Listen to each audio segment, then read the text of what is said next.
And I'm not giving up, I'm not giving up, no, not me. Even if nobody else believes, I'm not going down that easily. So don't give up on me. Hey everyone, are you rad for Christ? Are you fired up for Jesus? Welcome back to Radical Christianity, the show that highlights God in action. I am Drew, your host, and it is a joy to have you with us today. Okay, so I'm guessing you've heard about the birds and the bees, you know, where babies come from and all that. They come from storks, right? No? Well, what about cabbage patches? That would be weird, huh? All right, so as crazy as it may seem, soon enough babies could be grown in a lab and delivered by drone. Almost like ordering from Amazon. No, really though.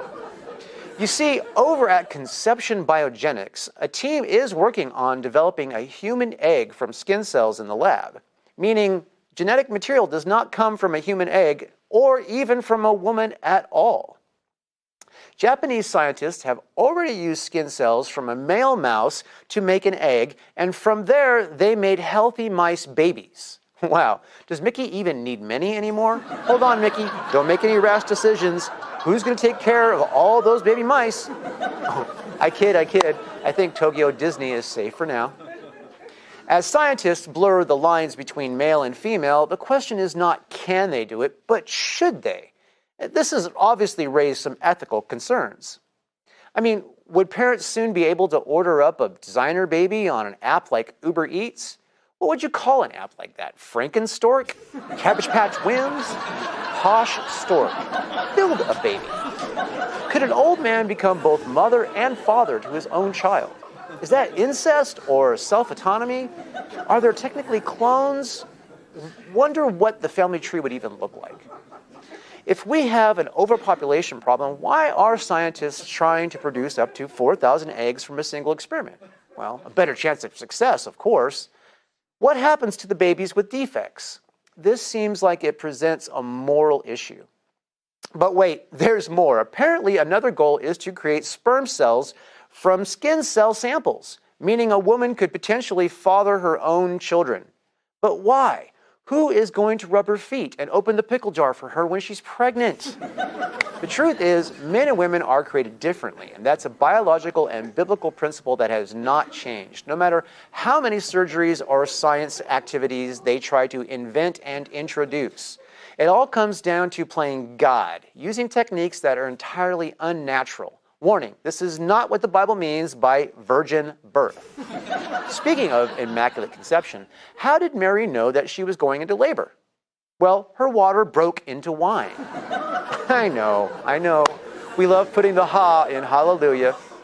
But let's not forget to pray for this crazy experiment in human manufacturing. Let us all ask that God can use it for His will and prevent the enemy from turning it into a horror show. All right, folks, that's it for now. Tell me, are you rad for Christ? You fired up for Jesus? All right!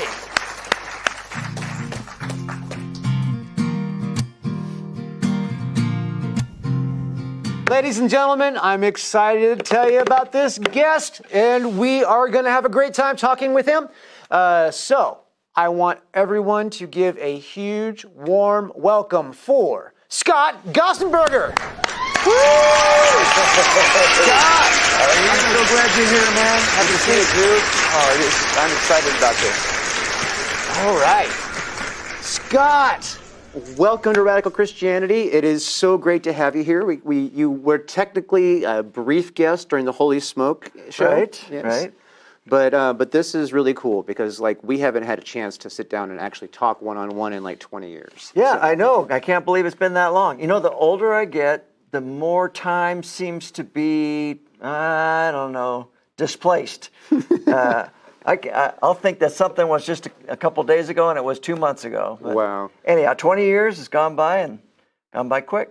Yeah, it really has. I sit back and I think about 20 years ago and I'm like, wow, it's like, because I feel like I've had a whole nother life since then. You know what I mean?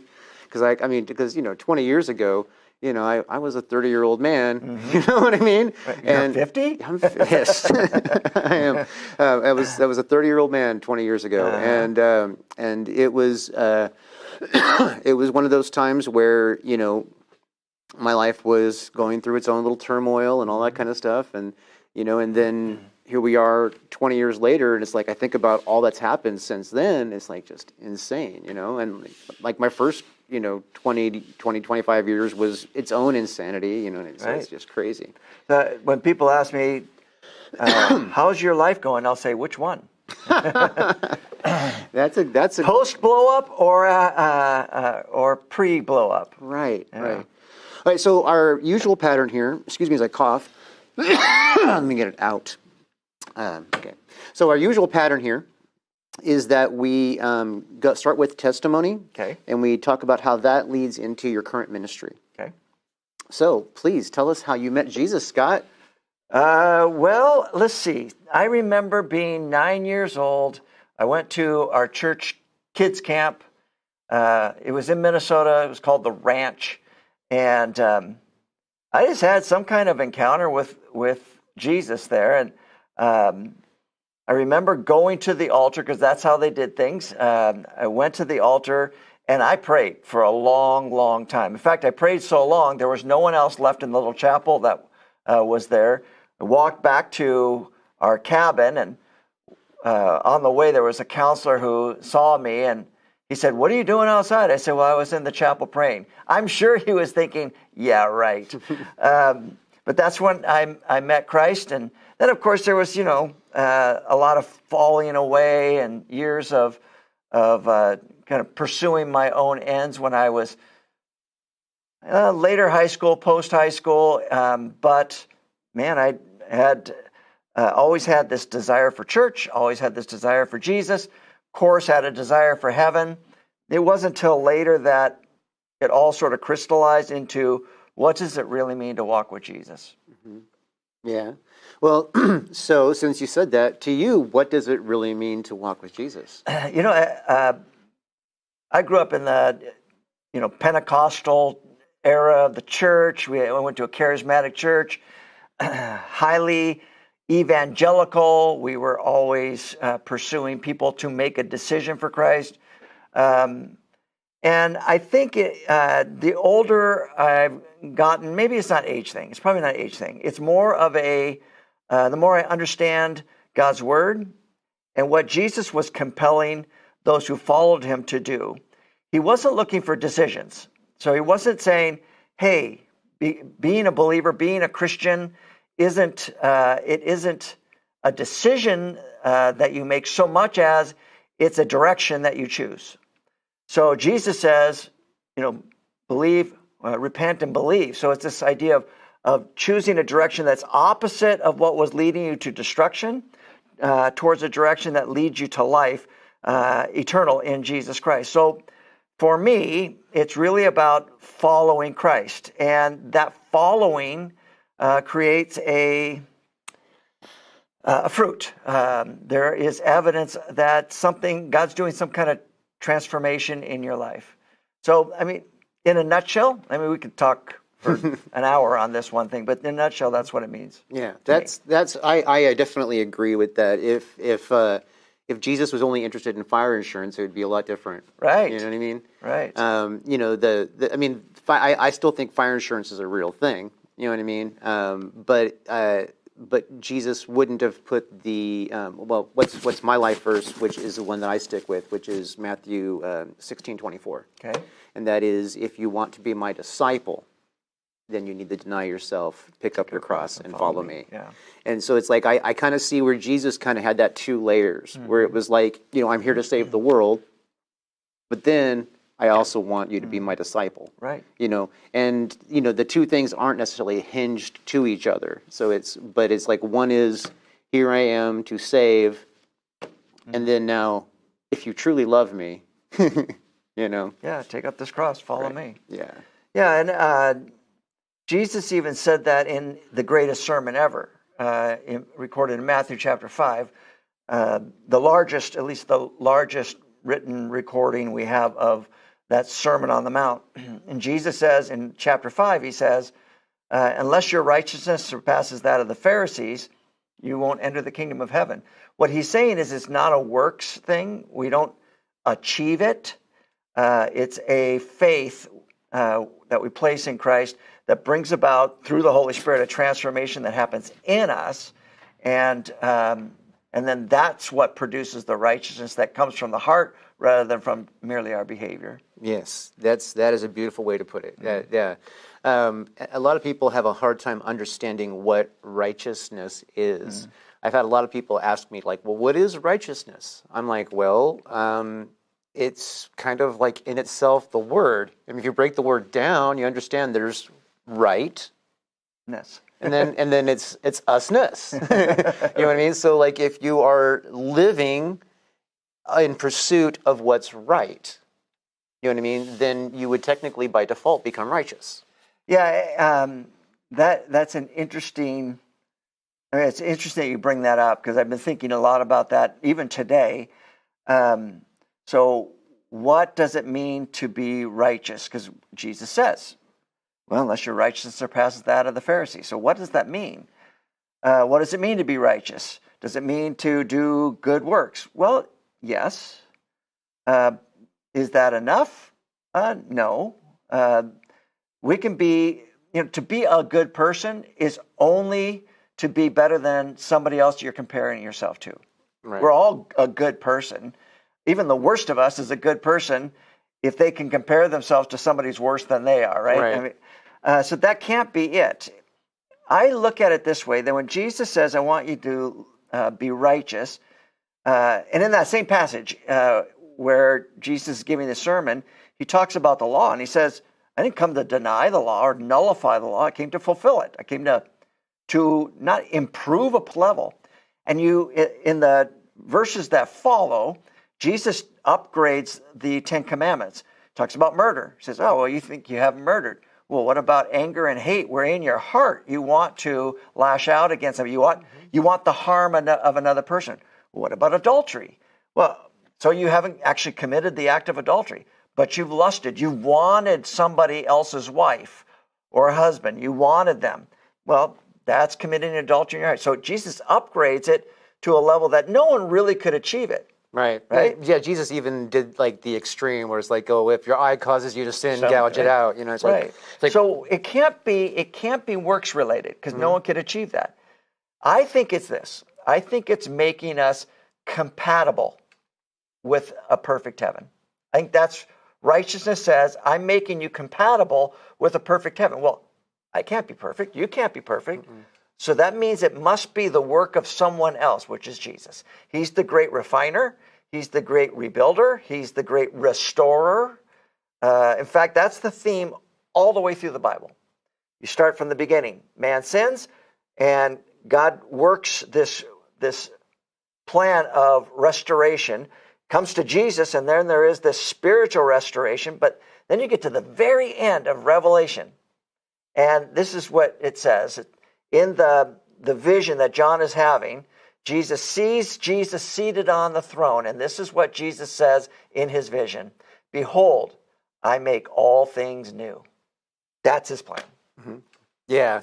Now, Jesus is awesome. That's just an understatement, but I mean, it's as hard as it is sometimes to stay faithful, like not necessarily, like I'm not out there, it's so hard to not murder. I mean, that kind of stuff's easy. Pretty easy, yeah. Yeah, but staying on the track to live your life as a servant of God is a challenge. Sure. I mean, I wrestle with that on the regular. Not like there's sometimes I'm like just all, God, do you really want me doing this? Because you're making it hard. I feel you on that. Yeah. You want a story? Yes. So I'm pastoring a church in Old Town Clovis. Dumbest thing I've ever done. And yet I'm doing it based on obedience. So I started the church when I was 61 years old. You don't start churches when you're 61 years old. You are retiring or planning to retire. And it's not been easy. It's been difficult. Starting a church is always difficult. In fact, of all the churches that start, most fail. So we've been at it for 3 years. It's called Rock Harbor. We meet at Veterans Memorial in Old Town Clovis. And I've had big ministries in my life. So you and I were part of Northwest Church. Right. I came there, and I think there's probably about 900 people in the church when I got there. Buf Carricker, who was a hero and really did amazing things at that church, he passed away, so they started looking for a pastor. I became the pastor. I was invited to be the pastor. And I was such a great preacher that within a couple months, we were down to 750 people. But amazing thing happened that over the next almost 2 years, the church grew to 2,400 people, many people accepting Jesus as Lord and Savior. Well, fast forward now, I mean, it wasn't quite 20 years, but 17 years later, I started this church, and it's not blown up. So I was having this conversation. I walk in the morning, about 4.5 miles, and I start at 5 a.m. and I walk, get home a little after 6, and I pray during that time. And I was feeling particularly discouraged, kind of what you were saying. This is why I kind of sharing this story.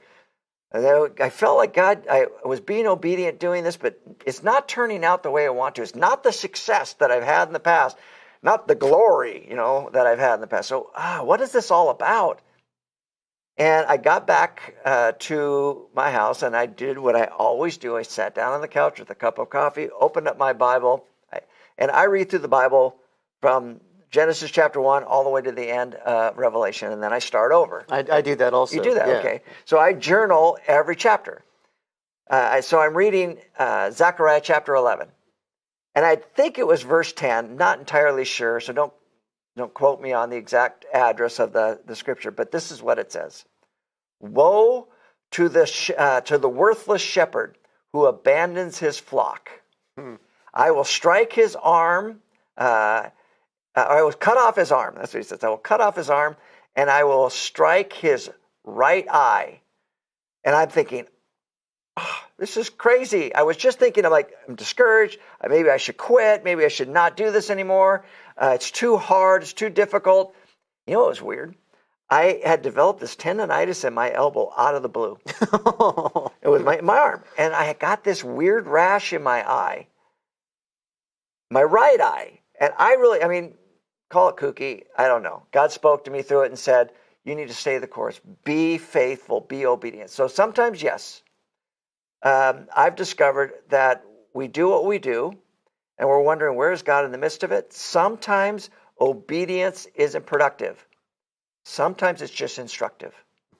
So my obedience hopefully is instructing other people, my family or people that go to my church or people I know, that you just have to be faithful because that's the obedient thing to do. Yeah, and obedience sometimes can be very challenging. Yes. Yeah, especially when it comes to being obedient with your money. Yes. So, let's dive into the hard story.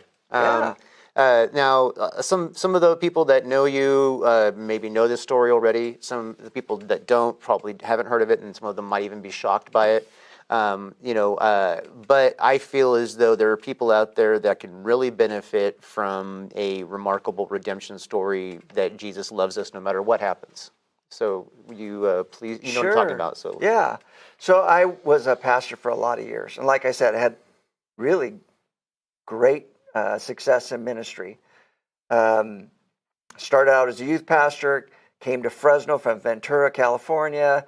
I was at People's Church, and our youth group just blew up. We had 400 high school students coming on a Sunday morning, probably another 150, 175 junior high students, 250 college students, and it was it was great. It was really happening. God was doing some amazing things, and like I mentioned, Buf Carricker passed away, and Northwest started looking for a pastor. Somehow, I don't know how or who, but somebody mentioned my name. They then contacted me. I went through the interview process, and I became the senior pastor. And it was great. The problem was there was something nobody knew. And I kept it a secret because, what was most important to me was being a pastor, doing church work, serving Jesus, right? The secret was that my marriage was a mess. It's not that we fought all the time. It's just we didn't have a life together. She lived her life almost independently, and I lived my life, which worked, right? It allowed me to be a really great pastor. I was available to people. I got to participate in all the things that were going on because I had no real obligation's a bad word, but no real attachment to my wife at home. And so I committed adultery. Plain and simple. I could put some flowery words on it. I had an inappropriate relationship with a woman. I've said that before. I did some things I shouldn't have done, but I didn't really go all the way with it. It's adultery, right? Mm-hmm. So I committed adultery, and it became public. The board approached me, asked me what do I want to do? I said, well, I think I should resign. So they said at a separate meeting, they said, we're going to accept your resignation. I said, on one condition. They said, what? I said, well, I want to tell the church that I serve what I did. If I can't stand in front of them and tell them my sin, I'm not resigning. We'll just figure out how to fight this. They were reluctant, and you can imagine why, right? Because they weren't sure what I might say. Would I make the church look bad? Would I make them look bad? And Northwest had the history of Buford having a similar problem. Right. And so I think they would have preferred we just sweep it under the rug and move on. I mean, they didn't say those words, but I know that it was a threatening situation for them, but it was important to me. So I did. They allowed me, and I on a Sunday night, packed house, I don't know, probably 1,000 people in the room. I told them what I did and resigned and apologized, confessed my sin before them. And I was there that night. And, oh, were you? Yeah, and most people were showing up because they wanted to hear. Sure. Because people had already heard the rumors, and they wanted to know what you were going to say. Right. Yeah. So then after that, I met with a couple of pastors and other people, and every one of them, to a person, said this: you need to leave Fresno and start off fresh someplace else, because this story, this sin, is going to haunt you the rest of your life. And I thought about it and prayed about it, and this is what I decided. You talked about it being a hard story. This is the hard stuff, right? I decided, nope, I sinned in front of these people. I'm not running from it. I'm either going to do one of two things. Either my life is going to implode, and I'm going to become a story on what not to do, or there's going to be some kind of restoration, and that's going to be a story on how to recover once you've blown your life up. So I chose the latter, fortunately, that I stayed and went through a divorce. So it's not like I stayed and, man, the clouds opened up and everything was great, right? But God did do some great things. I wound up within a few weeks with a job in pharmaceuticals. I had a very successful career for 10 years in pharmaceuticals, and loved it, enjoyed it. I thought two things. So after the divorce, I said, I will never get married again, ever. Never get married again. Because it was, painful. The divorce was painful. And number two, I will never be a pastor again, ever in my life. And the reason why was those were my two sources of biggest failures, which also created my biggest source of greatest pain. Yeah, and right? what's funny is by saying that and like trying to do that, that's like God saying, "Oh, really? Well, let me just prove you wrong." Right, exactly. And I think in part it was because I really believed that I had this notion that there's this plan that God has for you, and it's God's plan A. So He's got this plan A for you, and it just goes like this. It might be a little ups and downs, but it's for the most part, you're just kind of moving along like this. But I had failed, so I had dropped off the cliff. And now, you know what's left for me? Plan B. Well, the only thing I'm capable of is this sort of being second, maybe third string, Maybe you're on the practice squad, but you're certainly not playing in the game and making a contribution anymore. So I just felt like that was the case. Came to be aware that that's not how God operates. And here's how I figured that out. So this is prior to me going back into being a pastor. And I'm thinking about my life, and I'm going, wait, God knows everything. I believe God knows the end from the beginning. The Bible says he's the Alpha and the Omega. It means he's the beginning and the end. That he sees time differently than we do. We see a chronology. He sees it more as a picture because he's outside of time. Well, God called me. I had a pretty dramatic call to ministry when I was 20 years old. And I knew that it was God. There was no doubt that it was God. Well, if God called me then, knowing I would fail him and blow my life up like I did years later, there must be something to that. It must mean that he took that into account and said, yeah, I know, Scott, I'm calling you here when you're 20. I know when you're 40 plus years old, you're going to really blow it. But it all fits into my plan A, not only for you, but for others around you. So I had to accept the fact that, okay, maybe I think it's all the second string or practice squad or I'll never get in the game again, but that isn't necessarily God's heart. So, am I going too fast? No, this is great. Okay. This is great. All right, so then I'm at a church. I'm remarried, so I violated one of the things I said I would never do. Got remarried to the most amazing woman on the planet. Good, because she's probably watching right now. Yeah. So I met Jackie, and it didn't actually take long for me to say, that's a woman who's a keeper, and I want to be in her life forever, and I'm hoping that she wants the same. So we ended up getting married, and in 2010, and this church that we were going to said, I was going to their men's group, and the guy who was leading the men's group said, hey, Scott, would you ever want to tell your story, kind of like I'm doing right now? And I said, sure, if it'll help somebody, I'd be happy to tell my story.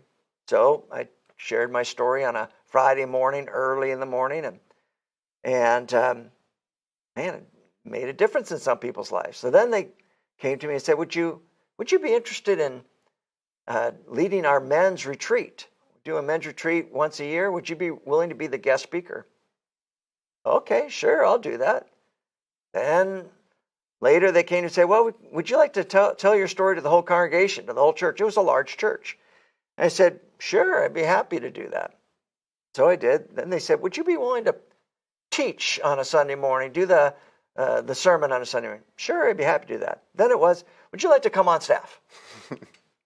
And I remember going home and talking to my wife and saying, hey, the church has asked me to come on staff. And she said, well, how much are they going to pay you? I said, about half of what I'm making right now. And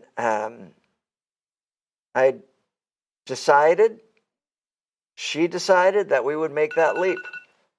Sorry about that. I do a prayer at 1:24 every day with a group of people from my church. And so it's just reminding me to pray, send out a prayer text with them. In any event, so I made the decision. I went back into ministry. And over time, God has used my life to bring about hope in other people's lives who have either they've blown their life up like I did, or somebody else blew their life up, like my wife went through. It wasn't her issues; it was her husband's issues that blew up her life and her family. So we've all had those kinds of experiences, and the beautiful part of it is not even so much that I'm a pastor again, not so much that God's using me in ministry again. The beautiful part is that God proved who he is, that he shares about himself all through Scripture, that he's a restorer, that he makes all things new. Yes, and that is exactly what I was hoping to get from your story. Like, we've actually never sat down and discussed it. I mean, I remember you talking about it to the congregation. So I knew the details, and actually you struggled on the word adultery that night. Probably. I remember you actually eventually said it, but you didn't say I committed adultery. You know what I mean? You said, you were like, and then like the word came out and you were in tears. I remember. Yeah, it was a horrible night. But I love to see how God has restored things for you. That is. Let me tell you, the picture is more beautiful restored. Yes. A lot of people don't understand that. Just so you know, the picture is always more beautiful restored. Yeah, and to that point, we have a teak table in our backyard. My wife likes taking old furniture and restoring it. I remember she goes yard sailing on Saturday morning. She called me up and said, "Hey, would you be interested in coming looking at this teak table?" I said, "Okay, can you send me pictures first?" She said pictures were not good. It was mildewed and moldy. It was a wreck. It had been sitting on the side yard, exposed to the elements for years. So I went there anyhow, really just trying to be a good husband. And she said, "What do you think?" It's like $60, and we can have it. I said, "If you want to put the time and energy into it, awesome." So we took it home. She worked on it for weeks, sanding, refinishing. That's in our backyard right now, and it is beautiful. That teak table, if you were to try and buy it with the chairs that came with it, if you were trying to buy it, it would cost you about $7,000. And what's interesting? My wife takes better care of that than any other piece of furniture we have. And the reason why is because when something is restored, it uniquely attaches the restorer to the restored. And I think that's God, how God is with us. I think there's a unique attachment between God and us when we are restored. I think you just nailed it on the head, and I think you actually explain to everyone who's curious is why does God allow sin? Why is there sin? Because so that we can be restored. Right. Now he didn't want it from the beginning, but God does allow things, right? Well, I don't know. I mean, it's Right. when you say, did he want it? Did he not want it? I mean, God being all-knowing, all-powerful. I mean, I can't say I know God's intentions, Right. But it makes sense that he would. I mean, he knew the devil was going to betray him. You know what I mean? He knew all this stuff, and he still created the devil. Right. You know what I mean? And he knew the devil was going to be his, the big adversary. Yeah, and he still let it all happen, knowing it was going to happen. Right. You know what I mean? So did he want it? I don't know. I mean, but the thing is I look at this as, like you said, like we're closer to him because of the restoration. Yes, I agree. Wholeheartedly agree. Now, if I were God, I would have crumpled everything up and started over. But that's because I don't understand the heart of God. And because I like new things, because new things are easy, old things are hard. I would love to have a restored vehicle. Like I tell you, I'd like to have a 1969 Camaro, SS Camaro. Actually, the kind of the green metallic with the white racing stripe. I'd love to have that. Yeah, that's got a really nice grill too. Yeah. But you know what I don't want to do? I want to get one that's a wreck, and I don't want to spend 3, 4, 5 years restoring that. It is too much work, and I can't afford to buy one that's been restored. So you know what I have? Nothing. That's not God. Yeah. God says, you know what? It may take me 3, 4, 5 decades to restore that person, but it's worth it. It definitely is. Scott, thank you so much for coming on Radical Christianity. I think that this is probably one of the more impactful interviews. We have a lot of, we've had some interviews that have shocked me. I'm like, wow, I had no idea. But I think that there's a lot of men out there who watch this show, and women also. But I think specifically, I think that men who, head of household, head of family, having their lives blown up, pursuing Jesus and still having to go through a divorce. Right. I've had friends go through that, and they feel so wrecked. Right. And I think that the fact that your story could really impact them, today when they hear it, I think that's going to be. I think that's a blessing. I think that's one of the many blessings God has given you. So I hope so. Yeah. Thank you. I appreciate you having me on your show. Scott, I'm so proud that you're my friend, and it's great that we got to catch up. Thanks, Drew. Yeah.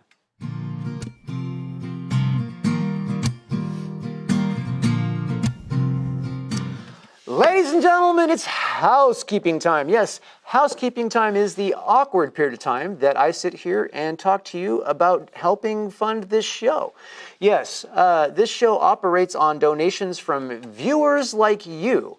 And so it would be great for us if you have an extra 5, 10, 15, 20 bucks or whatever, that you would go to radforchrist.com. That is RAD, the number 4, Christ.com, and click on the donate link and share with us whatever God has put on your heart to give. So that donate link will take you to the Mr. E Christian Media donation page. Mr. E Christian Media is the nonprofit 501c3 that we operate under. And you can just select Radical Christianity from the drop down right there, and all the money that you give will go to this show.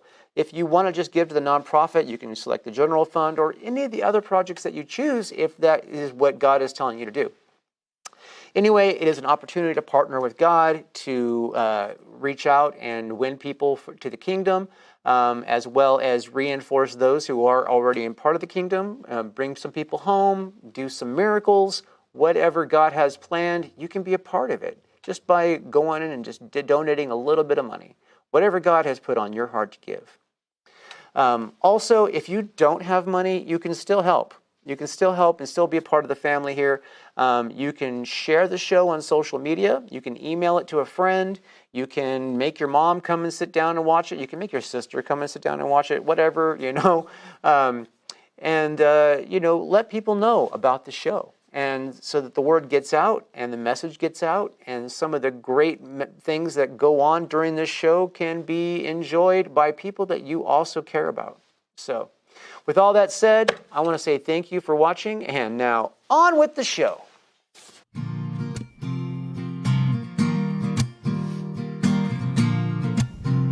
Everyone, I bet you're excited for this guest because I know I am. He is returning. This was our very, very, very first guest, very, very first interview on Radical Christianity. And here he is returning to tell us all about Malawi. So, let's give a big, huge, warm Radical Christianity welcome for Scott Hinman. Hey, everybody. Good to see you. Good to see you. Good to have you here. Hey, this catch looks familiar. Right? All right. Just like I never left. Just like you never left. All right. I was the first guest on the show. You were. So it's good to be back. It is fantastic to have I'm you just back. glad that there's a show to come back to. You must be doing well then, man. Yes, we are. Scott, it is so great to have you back, man. Good to be back again, man. Yeah. Glad to hear everything's well and the show's going and Radical Christianity is happening. It is. It's So happening. kudos to you. Kudos to God. There you go. If it was me, That is if it was true. me, if it was just me, it would have failed. You and me both, bro. You and me both, man. Now, God's definitely in this thing. I mean, it's funny because there are a few times where I got cocky about God being in it, Oh, and He man. smacked me down. Yeah, that happens. I was all like, I've been on the side of that smack before. It's been like, I was like, oh yeah, well, God, make sure that we always have a guest for every episode, and blah, blah, That's blah, right. blah, blah. You know what I mean? And the crew's always here. Technically, he did have us a guest for every episode. Yeah. But when I was cocky about that, we were working a week ahead. And then he was all like, well, let me just give you a few weeks where you don't.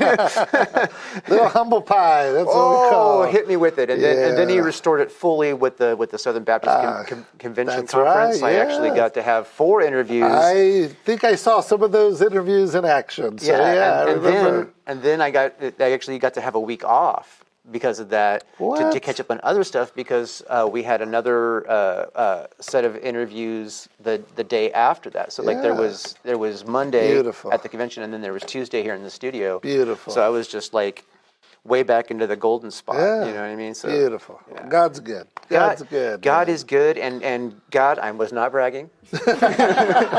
Just, you know. That's right, man. That's right.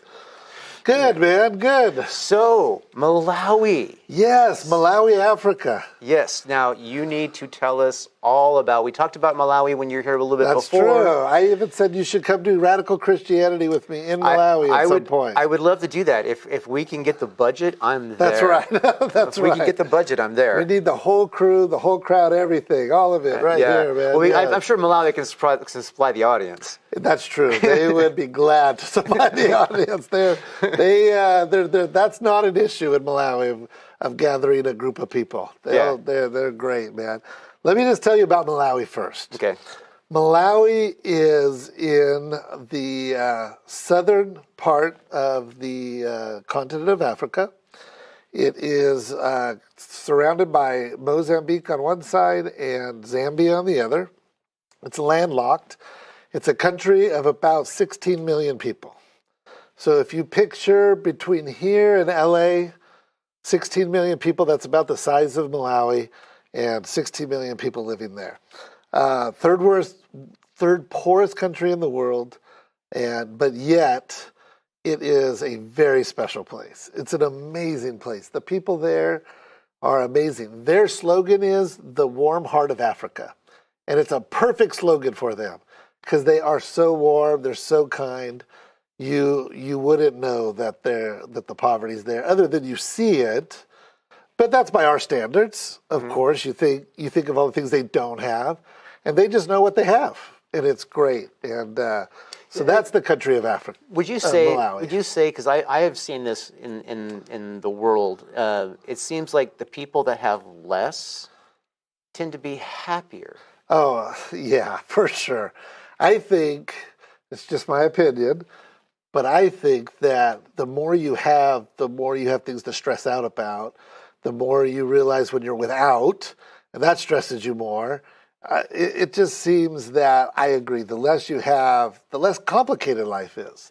You know, we were talking, me and some friends were talking when we came back, how, suicide rates, depression and all that, it's not that high in Malawi. Hardly at all, actually. And I just attribute that to they're trying to survive every day. They don't have the time to, sit there and realize they don't have the internet and, all these games and their PlayStations and all that stuff. They don't have the luxury of... they don't. They don't have the luxury of... Now, they'll have phones and stuff, but... Yeah, but not like they don't have the luxury to get depressed. Yeah, exactly. Man, I like the way you said that. The luxury to get depressed. It's true. And they're just trying to survive every day. The average income in Malawi, this is to be middle class average, is $500 a month. Wow. U.S. $500 a month. That'll get you middle class. That'll take care of all your basic needs, and you'll be able to survive. Think about that, $500 a month. So any of you millionaire investors, you need to get yourself some land in Malawi. Yeah, for real. Start a TV station or something. Yeah. So speaking of that, it's funny. So we were there back in 2018, and we had just planted 2 churches, one inside a prison, one outside a prison. I'll talk about that in a minute. But our pastor there, who's pastoring both churches, we bought him 2 acres of land to build a house and a church on, and each acre was $1,000. $2,000 for 2 acres. Wow. Yeah, it's fantastic. So he's not wrong. If you want to invest, go to Malawi. You can buy a lot of land. You can build the biggest house you want. We built our pastor house, cost us $6,000. And that's a 3-bedroom home that we built him. Wow. There. So if you want to build a mansion, go to Malawi. You could do it for very cheap. Yeah. Yeah. I mean, you could definitely, there's probably a huge workforce ready to go to work. Oh, there's yes. probably, You get anybody to go work for you there. The unemployment rate is high, but hard workers, incredibly hard workers. It's amazing. It's a beautiful people. It's an amazing country. Yeah. Why do you think people don't invest more into Malawi? I think because of, there's a few reasons. There's, back in 2014, funny story, when you go to Malawi, when I go to Malawi, anybody goes to Malawi, they love U.S. currency there. But you cannot take a bill that is dated 2011 or earlier. It has to be 2012 or later. Because if you take a $100 bill there and it's dated 2011 or earlier, 2010, 2009, they won't take it. They literally will not take it. Nobody will take it. A store won't take it. A bank won't take it. Nobody. It's useless there. It's just paper. Mm-hmm. And that's because in 2012, there was a huge scandal that happened. And when they say the currency crashed overnight, this literally did.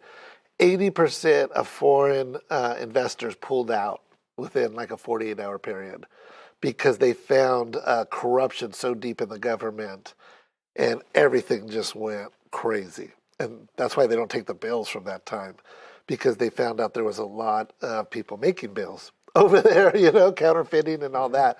So instead of trying to correct it, they just like, we just won't take those bills anymore.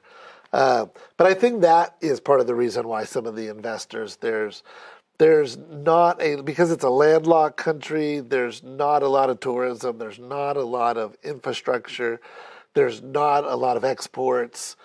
It's really a country that's trying to find its identity and emerge in this world that we live in. And they're basically at the point of just trying to build some infrastructure right now. Yeah, it's... I mean, if I had an extra 10 grand right now, I'd be like, let's put a factory in Malawi. Oh, you would find plenty of great workers. Yeah. I mean, and it would be easy. You buy the land, build a building, and I think transportation's the big thing there. Yeah. There's a friend of mine. So you build like housing around it for your workers. Yeah. You put your workers on site. Yeah. And how are they going to not get to work? Right, exactly. Walk across. No, I'm in transportation if you're trying to export anything. I have a friend who lives in Chico, up northern California, and he has a ministry called H2O over there, and they build wells. They build wells and things like that. He sends every year. He gets a big old cargo. And he always tells me, hey, do you need anything shipped to Malawi? And you can throw it in the bin there. And it takes them close to 6 months to get there. Wow. So it's because it's landlocked and the money and the infrastructure, it's an incredibly slow process to import and export anything. So then you pilots. That's right. Get yourself a nice big freight plane. Cargo plane. Well, man. And get yourself a nice runway. That's the other thing. The Malawi's airport, it's amazing. It literally closes at 4 o'clock every day. I think there's only like between 4 to 7 planes that come in and out of there every day. When you fly to Malawi, you have to be flying to Malawi. There's no connecting flights. You're not going from Malawi to anywhere else. It literally has to be your final destination. And there's only a few planes that come in and out of there every day. It's like a landing strip. Are they small planes? Or are they like... No, you can handle a big plane. I've been in small planes and big planes coming in and out of there. But it's like a landing strip. Somebody once told me they were going to meet me. They were coming from another part of Africa, and they were going to meet me in Malawi. And their flight was coming in 1 hour before ours. And she was like, hey, I'll find a Starbucks or something. I'll hang out there until you guys get there. I'm like, there's no Starbucks. There's a bench right next to where we're going to pick up our luggage. Just wait for us on that bench, because that's the only place you can be, That's just how Malawi is. It's beautiful. Yeah. Great country, though. I love it. Yeah. Love it. Well, it sounds like there's a great opportunity for investors in Malawi. That's right. Great opportunity for investors. Yes. I can see it just from talking to you. Yeah. It's not about exploiting people. I mean, it's like you can actually. I would imagine you've been there a few times. Oh yeah. If somebody was to, you guys listening? If somebody was to put a big piece of land, put a nice factory or a couple factories, and all the factory workers living around it, you could build hotel-style apartment complexes. Yeah. In fact, speaking of investors, I'm only doing that because he did that. I have a friend over there. His name is Peace. He actually runs an amazing complex for 2 investors that live in Wisconsin. And what they did was they went and bought several acres of land. They developed it, and now what's on there is kind of a agricultural. They have greenhouses, and they're growing vegetables. They have a fish estuary where they're raising fish to eventually catch and sell. They have hotels that you could stay on there, little hotels that people could come. It's like a resort, but it has all these multiple things. They have pickleball courts on there. You know, I mean, So they basically built an oasis. Yeah, they did. They built an oasis, and there's a restaurant on there. We went to go eat at the restaurant. Delicious food, by the way. And they built it, and it's a self-sustaining, money-making venture that's happening right now in Malawi, and it's beautiful. It's literally one of the very beautiful place. Oh, we gotta see what we can do about getting more people to do that kind of thing. Yeah, you for know? sure, man. I mean, for sure. If Malawi is like, although at the same time we gotta make sure that we don't overstep God, because they may be blessed with their poverty. Yeah. Well, they probably would say something different, but maybe. Yeah. Great people. We're doing a lot of work back there. We're doing a lot of work in Malawi. We go into the prisons in Malawi. And again, because the country is so poverty-stricken, I think there's only 3 district attorneys for the whole country. I bet that moves things pretty slow. Very slow. And so in Malawi, they have what they call a debtor's prison. There's no such thing as jails in Malawi. It's all prison. If you get arrested, you go to prison right away. There's no jail. There's no waiting time. You get thrown in. When you get thrown into prison, they throw you in with the clothes that you have on. They do not give you clothes. In fact, the only thing they give you in a Malawi prison is 1 meal a day. And it's basically a meal called insima. It's cornmeal. That's all you get. And so if you have somebody who is wealthy enough to come, maybe give you some clothes or give you some medicine or give you some soap or anything like that, they can do that. But there's not that many doing that. And so you go into the prisons and people are wearing the same clothes that they've been in for a year, 8 months, 10 months, haven't seen a judge. They're sitting there and they have the same clothes on. And when you go into the prisons, it's about 80% of that is people just wearing regular clothes. Because once you get convicted, they give you a shorts and a shirt, and it's just white. So you could tell the ones that have been convicted and the ones that haven't.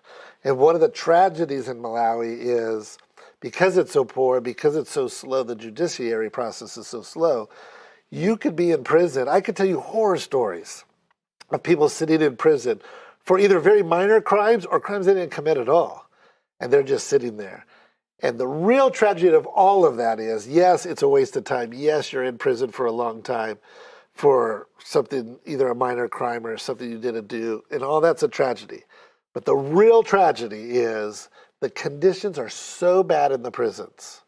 I'm telling you, in the size of this studio right here, not even half the size of this studio right here, there'll probably be 30 to 40 guys staying in a cell that big. No beds, no toilets. That's where they stay, and they're crammed in. And because conditions are so poor, so dirty, and so crammed, there's disease in there.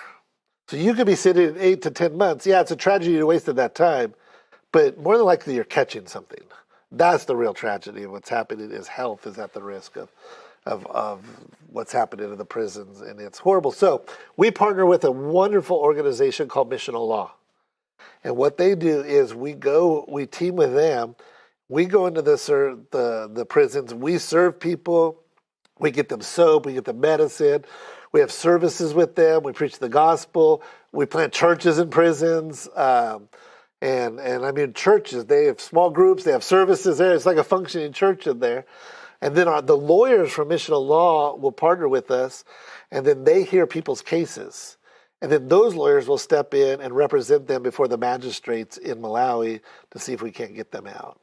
And you would be so shocked, and it's so sad. But sometimes we've run into people, and they're just waiting to pay a fine, like a $15 fine. And they've been in prison for 10 months, a year, 2 years. One quick story. We were there a couple of years ago, and there was a man who was in prison for stealing. And his story was that he had a job. His boss told him to take 10 bags of rice across town to this other guy. Transportation is very difficult over there, so a lot of people ride bikes. So he strapped the rice on. He rode across town. By the time he got across town, he only had 9 bags of rice. And we're talking about a bag of rice. The guy said that he stole it. And so he called the police. No questions asked, thrown in prison. We found him a year and a half later in prison for 1 bag of rice, living in those conditions. Even if he did steal it, a year and a half in those prisons is going to change your life. Yeah. For the negative, for the worse. You know what I mean? Yeah. We brought him before, the lawyers brought him before a magistrate, $10 fine, time served. And he was out and reunited with his family. That's the reality of what's happening in Malawi in the prisons. Yeah. That's crazy. And yet you go into the prisons, and we planted a church in a prison up in a city called Nachisi, and you go in there and they're amazing. They're hungry for the Word of God.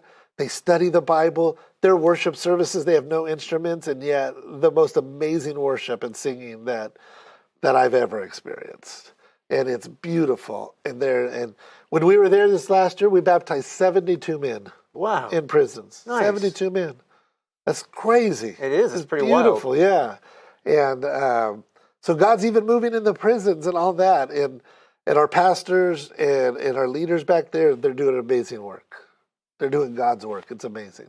Yeah. Yeah. That's so cool. So you said you planted some churches in the prisons. What about outside the prisons? Yeah. So in that same city, it's called Nachisi, we first planted a church inside the prison. And then we planted a church right outside the prison, because what we found is when they get out of prison, they don't have anywhere else to go. They didn't have a church to go to, so we're like, we should plant a church outside the prison too. So that's what we're saying. The same pastor, his name is Pastor Lewis, he ministers to the people in the prison, pastors them, and outside the prison. So there's 2 churches that he oversees. And it's a great thing. They get out of prison. They've been saved. They've been changed. Now we have a community, a family of people they could go to. And they could, be part of that church family while they're trying to get used to what's happening outside. And that's the church that was built on the land with the house and... Yeah, we're still, they're meeting in a school right now, but we're in the process of building that church. We built the pastor's house first. Then he planted a lot of crops on some of that land so that he could feed family and some of the people in the church and sell whatever's left over to make some money for the church. And now on the other acre, we're building a church. Yeah. And... Yeah, it seems like Malawi would be a good place for a solar farm. Yeah, there is a lot of land to put solar farms. I imagine there's a lot of sun. There's a lot of sun. You're right at the equator, so you get real consistent hours on that sun. And it's funny, I saw the first Elon Musk link thing that he's trying to promote to link the world and stuff. I was in this very remote village just a couple weeks ago. And I come across up to this village, and there's one of those things, man. I'm like, man, Elon Musk is everywhere. Right here, just providing internet to this community in Malawi out in the bush. It was amazing. Yeah. See, there's all kinds of opportunities for you investors out there. All kinds of opportunities. Boy, man. Yeah. And Malawi's desperate for them. I know I'm talking a lot because I love Malawi, but what's happening right now in Malawi, this is just another reality. There's a lot of people coming from India who are Muslim, who are moving in and buying a lot of land in Malawi. And they kind of isolate themselves, but they own a lot of the businesses. And so what they're doing is, one of the big things in Malawi is, if you work for a company that's owned by, somebody from India, they're requiring you to convert to Islam in order for them to hire you. You know what I mean? It's a thing in Malawi. It's a tragedy. I haven't studied Islam very heavily, but the little research that I've done, it's one of their tactics. Yeah. Is that it's because they have the whole we can't be around you because you're not one of us. Right. You know what I mean? Yeah. So it's like, you want to work for us, you got to become one of us. Absolutely. Yeah. And now, are they genuinely converting? It is what it is. There's probably not a lot of that happening, but nonetheless, they're getting them through the door of Islam through that tactic, and and it's a bummer. It's kind of a sad thing. Yeah, Yeah. especially because I mean, yeah, I know a lot of Muslims that are beautiful people. Oh yeah, You know what I mean? Great people. But the thing is that there is some real dangerous elements to that religion. Oh, absolutely, 100%. They say there's dangerous elements to Christianity, which I have a hard time digesting. You know what I mean? Sure. I mean, their Christianity has been, the Christian church. You know what I mean? Yeah. Through the Catholic Church. Sure. You know what I mean? And there's extremism in every Yeah. religion, and ugly things happen everywhere.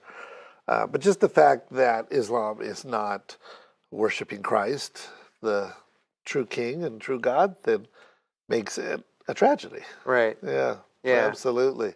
And there's there's a lot more than just that. I mean, obviously, Yeah. I mean, For there's, sure. But that is the first thing is it's Yeah. like I mean, that could easily become a situation where if it grows over a long period of time that way, you know what I mean, it could be a very toxic environment for Christians. Sure. I've been all over the world. It's been a lot of time in Egypt. And what's happening in Egypt to Christians is a whole other situation. You could be a Christian in Egypt. It's not illegal, but good luck ever trying to find a job in Egypt. So what happens there is it's economic oppression in Egypt to our brothers and sisters in Egypt. Because once you convert to Christianity, everybody disowns you. And good luck trying to find any kind of job or anything. And so the very poor in Egypt are usually the Christians. Yeah. So, Yeah. anyway. And is there anything that it can be done about that? I mean, Yeah, the return of Christ. You know what I mean?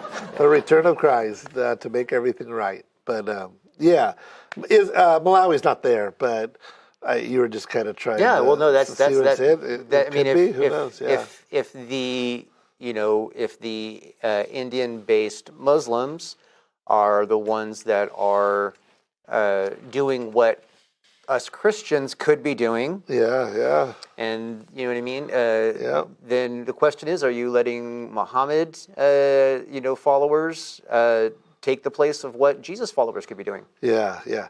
Now there are pockets in Malawi. There's the African Bible College, which is a great Christian college there.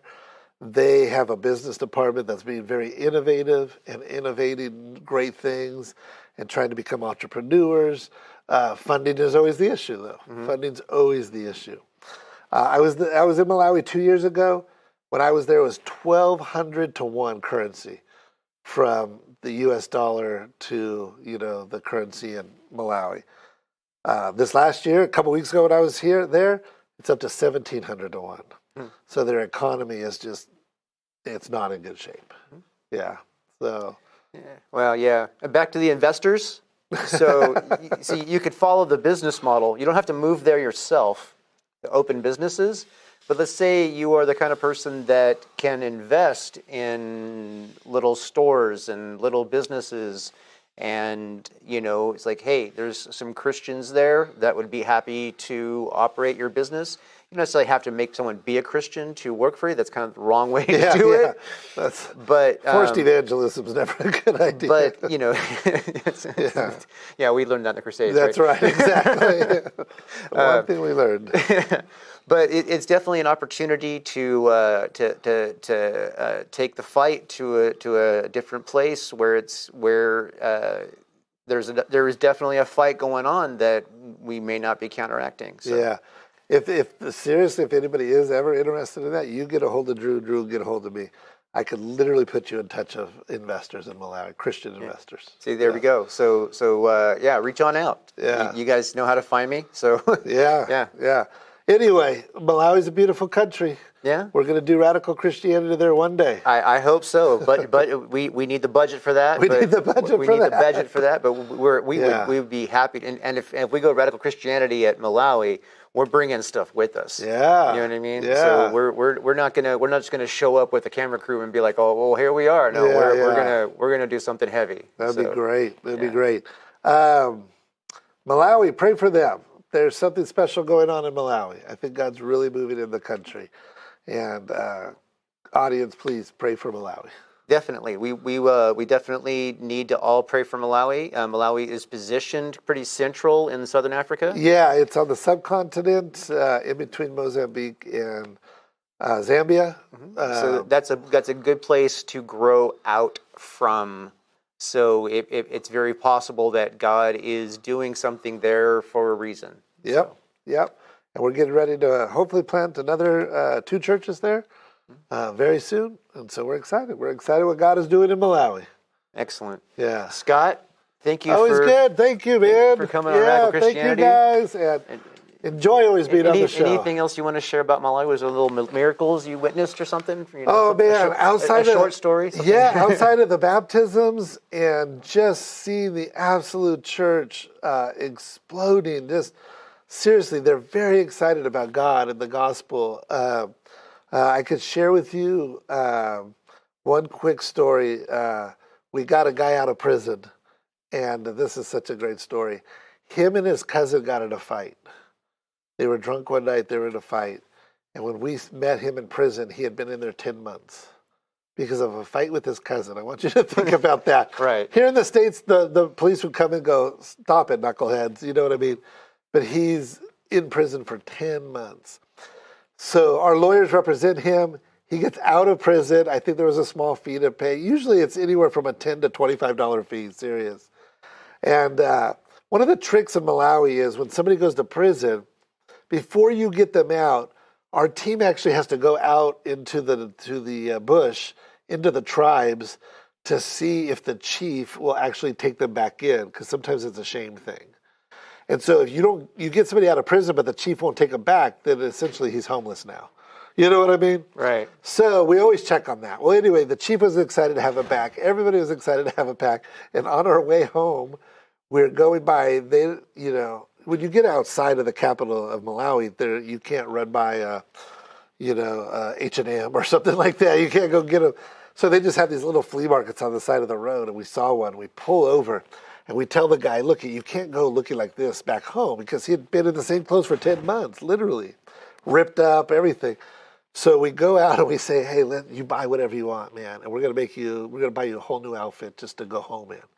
So this guy, it was awesome. He bought red fake Pumas. He bought red, very baggy pants. He bought a red jersey and a red hat. The dude, man, all he needed was a chain. That guy could have looked like, hip-hop artist from Malawi. He was so happy. He couldn't believe it. He was looking fly, and all that. I was just smiling from ear to ear. And that boy went home in style, man. That dude went home in style, and it was awesome. We were laughing the whole time. It was great. That's man. A great story. Great story. I wish we had pictures of that. Oh, I know, right? I should have brought some. Yes. So good, man. That's cool. Scott, thanks again for coming on the show. Yeah. You're always welcome here. Yes. I'll be dragging you back on as much as possible. I'd love to, man. Love to. Yeah. Tell you, getting ready to go to some other more interesting places, too. So I got Moldova we're going to. We're planning a church in Moldova. Oh, yeah? Which is next to Ukraine. And going to Mexico, because we planted a couple of churches in Mexico. And so, yeah, I'll have some more stories about other adventures in the world. Oh, man. We need to get a budget so we can send somebody with For you real, all these things. yes. Yeah. Somebody document it. Exactly. Yeah. Oh, that would be great. We really need to make that happen. That would be fantastic. That would be awesome. Yeah. Yeah, that would be Let's super do cool. it. Let's make it happen. Radical Christianity all over the world. Yes, definitely. Love it, all man. right. Thanks, man. All right, man. Thank you, guys.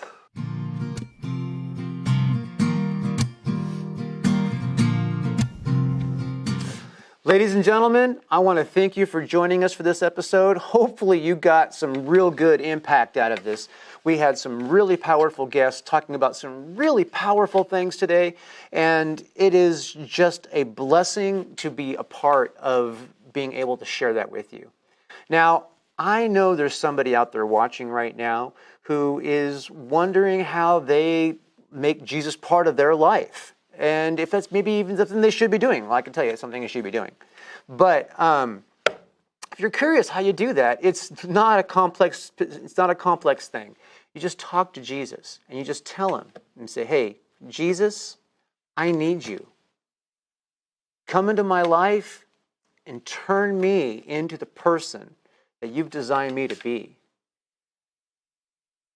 I am tired of trying to do things my way, and I want to do it your way. Please, God, be with me. Forgive me. Help me to be the man, woman, child, person that you designed me to be. You say something like that, he's going to come right into your heart and he's going to change your life. That is no joke. And I promise that you will not regret ever accepting Jesus into your heart. So, if you did do that with us here just now or on a replay of this show or whatever, please go to radforchrist.com. That's R-A-D, the number 4, Christ.com, and click on the form that says Got Saved. I know it's a play on words like the Got Milk campaign, but doesn't keep you from clicking on that. Because if you fill that form out, I will be able to send you a Bible. I will give you a Bible and a little gift, and it'd be our way of helping to welcome you into the kingdom of God. And we are so glad that you have joined us. So, if you happen to be there and you are not doing the Got Saved form, you can also go there to ask a question, and we would be happy to answer whatever question you have, if it be about the Bible, about this show, about some of our guests, whatever it is. If you want some help with your math homework, whatever it is, we'll try our best. And also, if you have a prayer request, if you have something that's on your heart that you need help praying for, please let us know. We would love to help pray with you for whatever is going on in your life. That we have special forms for those. And if you have guest suggestions or anything like that, please let us know. We are here to serve. And this is the most important part of all of it, and that is that Jesus Christ loves you. And so do I. Thank you for watching Radical Christianity. We'll see you next week. And I'm not giving up, I'm not giving up, no, not me. Even if nobody else believes, I'm not going down that easily. So don't give up on me. It's a mystery.